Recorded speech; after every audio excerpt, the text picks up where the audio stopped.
नमस्ते मित्रों, बोले विष्णु भगवान की जय। आइए सुनते हैं माघ मास के 19वें अध्याय की कथा। व्यास जी बोले, हे राजन, उन कन्याओं ने इस प्रकार विलाप कर और बहुत देर तक प्रतीक्षा कर उसके प्रेम में निमग्न अत्यंत विरह से व्याकुल होकर धीरज रखकर अपने माता पिता के भय से अपने घर की माताओं ने पूछा, घर पर आकर यह क्या हुआ? सब तुम लोगों को गिर पड़ी, कहाँ विलंब हुआ? तुम सब कहाँ पर थीं? कन्याओं ने कहा, किन्नरों के साथ खेलती तथा आनंद पूर्वक गाती हुई हम लोग सरोवर पर थीं। इसी से दिन का पता न चल सका। हे माता, मार्ग की थकावट से हमारे शरीर में दुख है। मोहवश हम लोगों का कुछ कहने का उत्साह नहीं होता है। वशिष्ठ जी ने कहा, ऐसा कहकर वे कन्याएं मणिभूमि पर लेटकर अपने भेद को छिपाती हुई प्रसन्नचित्त माताओं से बातचीत करने लगी।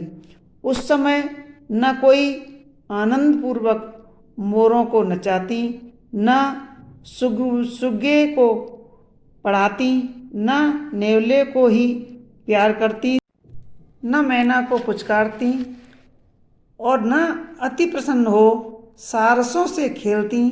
वे न तो क्रीड़ा आदि करती, न घर में विनोद ही करती, न तो भाई बंधुओं से बोलती और न ही बीड़ा बजाती थी। न वे कल्प वृक्ष के फूलों और मंदार के फूलों को सूंघती, न मीठा मधु पीती थीं। वे कन्याएं योगिनियों की भांति उस ऐश्वर्यशाली पुरुष में चित्त लगाए थी। कभी तो चंद्रकांत मणि पर जल के बूंद गिनती थी, कभी थोड़े समय खिड़की में बैठकर आँखों को इधर उधर घुमाती थी। क्षण भर में कमलिनी के लंबे पत्तों की सैया बनाती थी और कभी वे ठंडे केले के पत्ते द्वारा सखियों से पंखा करवाती थी। इस प्रकार वे कन्याएं रात्रि को एक युगसा मानती थीं। किसी प्रकार धीरज धारण कर ज्वलित दुख के समान दुखी हुई प्रातःकाल सूर्य नारायण को देखकर अपनी अपनी माताओं से कहकर वे गौरी की पूजा करने को गईं। उसी क्रिया से स्नान करके फूल तथा धूप से गौरी पूजन करके ये देवियाँ वहीं पर गाने लगीं। इसी बीच में वह ब्राह्मण भी स्नान करने के लिए अपने पिता के आश्रम से उस अच्छोद सरोवर पर आ गया। उसको देखकर उन कन्याओं ने बार बार वाह वाह किया और उस ब्रह्मचारी के पास गईं तथा एक ने एक दूसरे का हाथ पकड़ रखकर चारों ओर से अपने भुजा पास में उसको घेर कर बोली, हे मूर्ख, कल तो तू भाग गया था, परंतु आज नहीं भाग सकता। हम लोगों ने तुमको वरण कर लिया है, अब इसमें कुछ विचार न करो। उनके बाहुपास में बंधा हुआ ब्राह्मण बोला, तुम लोगों ने अपने अनुकूल वचन कहा है, परंतु मेरा प्रथम आश्रम ब्रह्मचर्य है। गुरुकुल में अभी मैं वेदा अध्ययन कर रहा हूँ, इसलिए उसकी रक्षा करना मेरा परम धर्म है।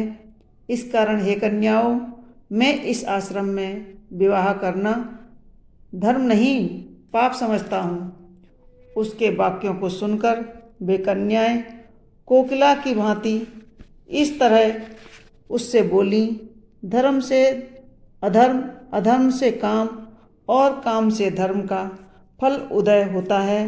हम लोग धर्म सहित काम की अधिकता से तुम्हारे पास आई हैं। अनेक प्रकार के भोगों से युक्त इस स्वर्ग भूमि को भोगो, तब उसके वचन को सुनकर गंभीर स्वर से वह बोला, तुम लोगों का वचन सत्य है, परंतु मैं अपना व्रत समाप्त करके तथा गुरुजी की आज्ञा लेकर विवाह की विधि करूँगा। यह सुनकर वे कन्याएं स्पष्ट बोली, हे सुंदर, तू मूर्ख हो। अनोखी औषधि, ब्रह्मा, बुद्धि, रसायन, अच्छे कुटुंब की सुंदर नारियां, मंत्र तथा सिद्ध रस, इन पदार्थों के आने पर बुद्धिमान पुरुषों को धर्म रूप से इनका तिरस्कार न करना चाहिए। भाग्य से यदि कार्य की सिद्धि हो जाए तो ज्ञान रखने वाले इनकी बुराई नहीं करते हैं। कारण की बुराई से फल नहीं होता और टालने से यश नहीं प्राप्त होता। केवल भाग्यशाली पुरुष ही प्रेम से पूर्ण स्वच्छ कुल में पैदा हुए हैं। स्नेहपूर्ण मीठी बोलने वाली, स्वयंवर चाहने वाली, सुंदर रूप युवा और सुंदर कन्याओं को प्राप्त करते हैं, दूसरे नहीं। कहाँ हम अनोखी सुंदरियाँ, ये कहाँ आप तपस्वी बालक। हम जानते हैं कि इस तरह हम सब के मिलने में विधाता की चतुराई है। इसलिए आप इस समय हम लोगों को मंगल को गंधर्व विवाह से स्वीकार कीजिए, नहीं तो हम जीवित नहीं रहेंगी। इनकी बातों को सुनकर उस धर्मात्मा विप्र ने कहा, हे मृगनयनियों, धर्मपरायण लोग अपने धर्म को कैसे छोड़ सकते हैं। धर्म, अर्थ, काम और मोक्ष के ये चारों विधि पूर्वक ही प्राप्त होते हैं और विपरीत होने पर से निष्फल होते हैं। मैं व्रती रहकर समय के विपरीत मैं विवाह न करूँगा। जो लोग विवाह के समय को नहीं जानते हैं, उनकी क्रिया से उत्तम फल की प्राप्ति नहीं होती है। हे कन्याओं, सुनो, मेरा चित्त इस समय धर्म के विचारों में लगा है, इसलिए मैं स्वयंवर में नहीं आऊँगा। इस तरह उसके आश्चर्य को समझकर आपस में हाथ से हाथ छोड़कर इन सुंदरियों ने उसके चरण पकड़ लिए। सुशीला और सुसुरा ने इसकी भुजाओं को पकड़ा, सुतारा ने आलिंगन किया और चंद्रिका ने ब्रह्मचारी को मुख चूम लिया। तब भी वह ब्रह्मचारी निर्विकार बना रहा। अंत में उसने क्रोध से लाल होकर उनको श्राप दिया कि तुम सब डायनियों की तरह मेरे शरीर में लिपटी हो, इसलिए तुम सब सांपनी हो जाओ। उससे मेरा श्राप सुनकर वे सब कन्याएं उसको छोड़कर सन्मुख खड़ी हो गई और कहने लगी, हमने क्या पाप किया है जो तुमने हमको श्राप दिया, जो प्रिय करने में अप्रिय किया कि तुम्हारी धर्मज्ञता को धिक्कारा है। हमने सुना है कि प्रेमियों से, भक्तों से और मित्रों के प्रति बुराई करने वाले मनुष्य के सुख दोनों लोक में नष्ट हो जाते हैं। इसलिए तुम भी हम लोगों के श्राप से शीघ्र ही पिशाच हो जाओगे। इस तरह क्रोध से व्यग्र होकर कन्याएं हाँफती हुई भूख से दुखी हो गईं। तब हे राजन, आपस के क्रोध से उस सरोवर पर वे कन्याएं और वह ब्रह्मचारी सब पिशाचनी हो गए और घोर शब्दों में चिल्लाते हुए अपने पहले जन्म के पाप कर्म के फल को भोगने लगे। हे राजन, पूर्व जन्म के किए अच्छे और बुरे कर्म अपने समय में ही प्रकट होते हैं। इनको स्वयं ब्रह्मा भी नहीं बदल सकते। वहाँ पर इनके माता पिता आकर रोने लगे और कहने लगे, वाह रे वाह, बालकों के प्रमाद से देवगति के कार्यों का उल्लंघन नहीं हो सकता। इसके बाद ये पिशाच रात दिन दुखी रहते हुए सरोवर तट पर इधर उधर फिरने लगे। बहुत दिनों तक के बाद मुनियों में श्रेष्ठ लोमस ऋषि जी पूष शुक्ल चतुर्दशी को अच्छोद सरोवर में स्नान करने को आए तो भूख से दुखी पिशाचों ने उनको देखा और उनकी हत्या करने के लिए झुंड बांधकर उनकी ओर दौड़े। लेकिन लोमस ऋषि के तप बल से जलने लगे तथा उनके सामने खड़े न हो रह सके और दूर हट गए। वेद विधि निधि ब्राह्मण भी वहाँ पर आ गए। हे राजन, उन्होंने लोमस ऋषि को देखकर साष्टांग प्रणाम किया तथा मस्तक पर अंजलि को बांध हाथ जोड़कर सुंदर वचन कहने लगे। बड़े भाग्य से साधुओं का संगम होता है।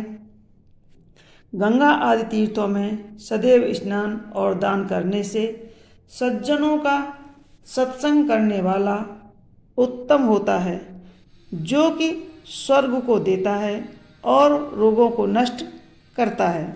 वशिष्ठ जी ने कहा, हे राजन, वेद ऋषि ब्राह्मण ने ऐसा कहकर उन पिशाच और पिशाचनियों के चिरकाल का अद्भुत हाल कह सुनाया कि ये गंधर्व की कन्याएं हैं और ये मुनि मेरा पुत्र है।